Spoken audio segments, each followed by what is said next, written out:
I'm finding myself that it's taking me a really long time to learn and to put into practice the lessons Father Walter Ciszek has to teach me about God's nourishment and God's provision for my life.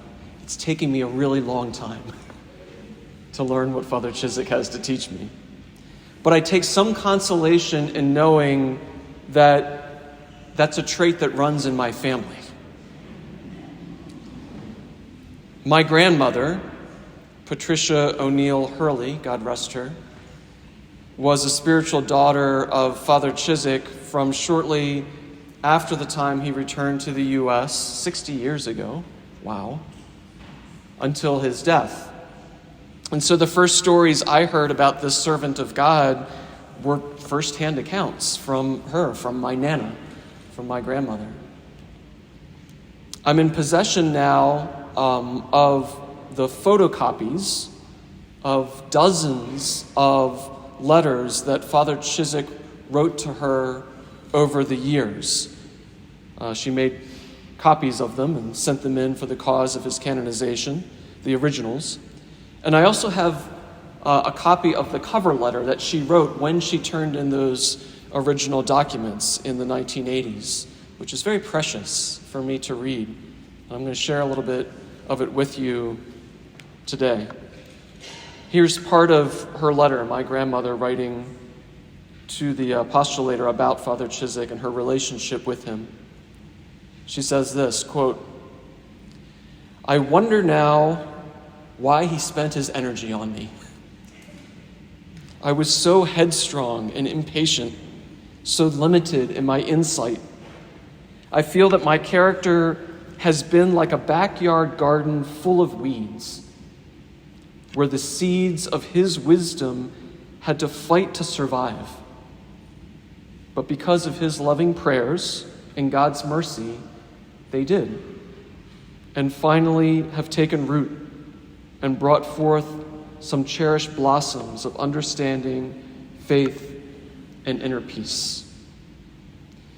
Reading those words of my grandmother, I think that about sums up my experience too, except that I think my Nana had made a good bit more progress than I have by the time she wrote that letter, because she finished that paragraph by saying, "Finally, I have learned to let go and put all my trust in my loving Father." Probably all of us here can also relate to my grandmother's experience, especially the challenge of growing in that trust in God's providence that perhaps is the hallmark of Father Ciszek's spirituality. Could we call it Cizekian spirituality? I'm not sure if I'm coining that phrase, but the homily might be saved if I did. What is the hallmark of his spirituality? Surrender to God, and he will do everything for you. Surrender to God, and he will do everything for you is Father Ciszek's famous quote. It's easy to say, simple enough to grasp the concept of maybe, but not so easy for us to put into practice, right? Especially when we find ourselves in difficult circumstances. And I think what makes that sentence so powerful coming from Father Ciszek is that, of course, the circumstances in which he learned to trust God completely were among the most difficult that anybody could imagine. From his years of solitary confinement and brutal interrogation in Moscow to the years of hard labor and deprivation that he experienced in Siberian gulags. And today's readings for this Mass from the Scriptures, well, they weren't handpicked for Father Walter Ciszek Day, but they might as well have been. They present to us, I think, a way of going a bit deeper for ourselves this afternoon into that surrender and trust of God in all circumstances through a metaphor we hear in all the readings of food, of finding nourishment from God, the sustenance that we need, that God is always providing, even in times that seem like a time of famine. St. Paul writes in our second reading, "Brothers and sisters," he says, "I know how to live in humble circumstances. I also know how to live with abundance. In every circumstance, in all things, I've learned the secret," get this, "of being well fed and of going hungry, of living in abundance and of being in need. I can do all things through him who strengthens me." Now, for both St. Paul and for Father Ciszek, we know that navigating going hungry was not just a metaphor for either one of them. They experienced actually going hungry during their life and their mission.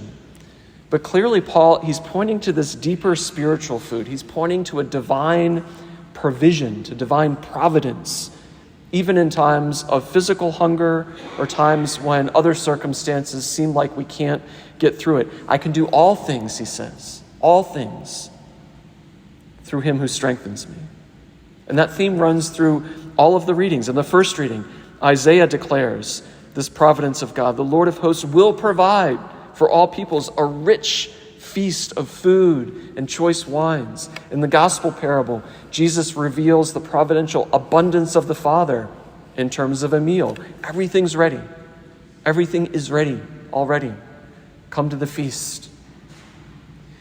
And then we have the Psalm, Psalm 23, so beautifully sung for us.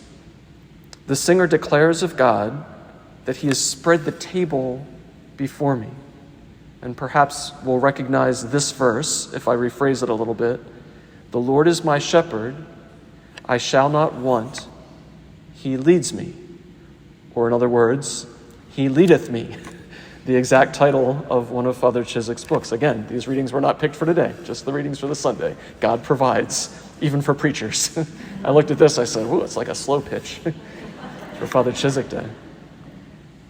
Based on these readings from the Word of God, we might describe Father Cizek's experience and his spirituality as one of discovering the hidden manna, the hidden nourishment of God that's always available to us, no matter what is happening even right now in your life, in my life, no matter what difficulties or circumstances we're in. But that ability to discern, to discover, and surrender to God's providence at all times, that's something we grow into. That doesn't happen all at once. My grandmother clearly experienced that over many years, and she attests to that in her letter. And of course, Walter Ciszek himself had to grow in trusting God, especially in He Leadeth Me. In that book, he explains how his experiences, especially through the experience of the solitary confinement and those interrogations, how it gradually purified him of placing too much reliance in his own gifts. And he had many, but to not place so much reliance in his own gifts, especially his self-proclaimed Polish toughness. He learned instead to rely and to surrender in all things on God.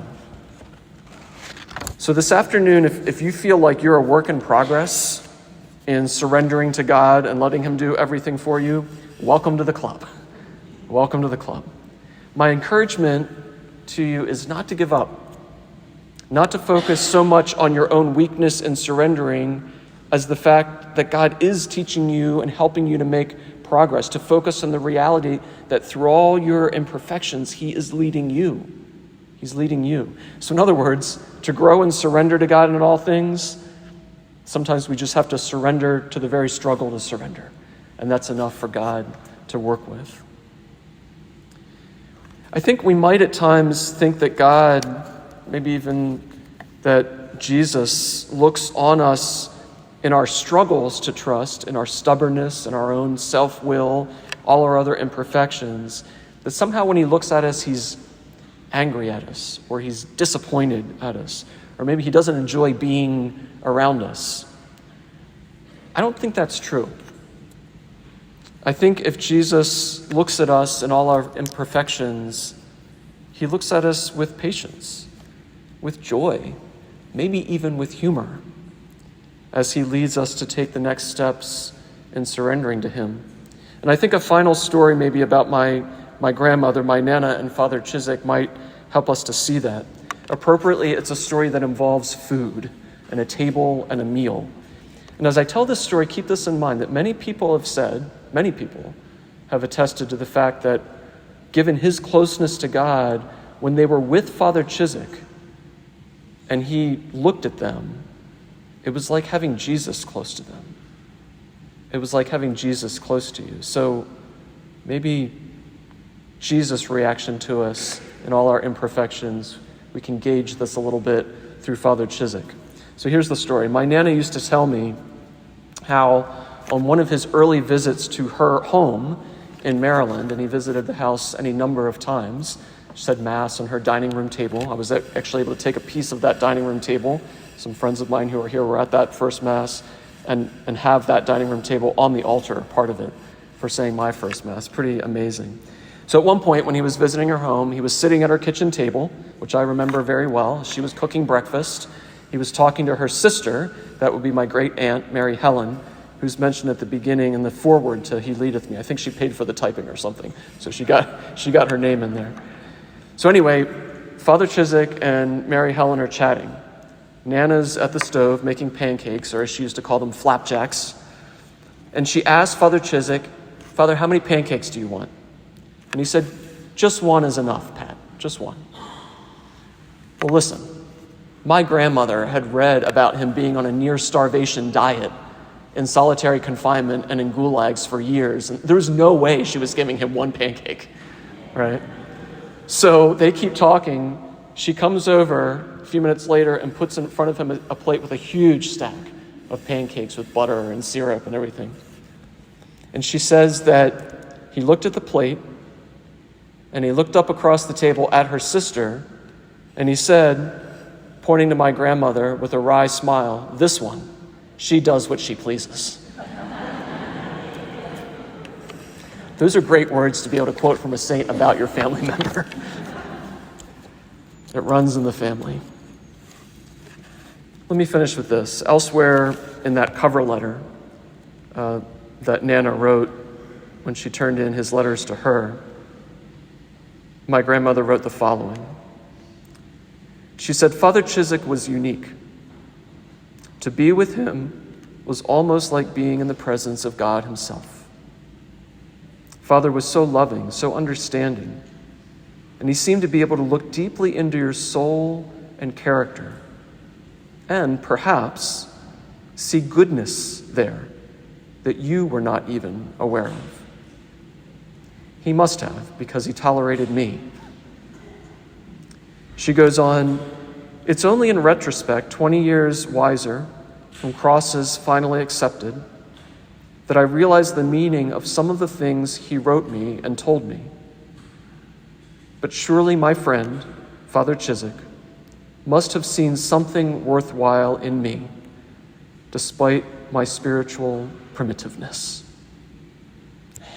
So brothers and sisters here today on this Father Walter Ciszek Day, as you and I seek to surrender in all things to God, who loves us tenderly amidst all of our imperfections, and who will do all things for us, surely our friend, servant of God, Walter Ciszek, who is interceding for us, sees something worthwhile in us as well.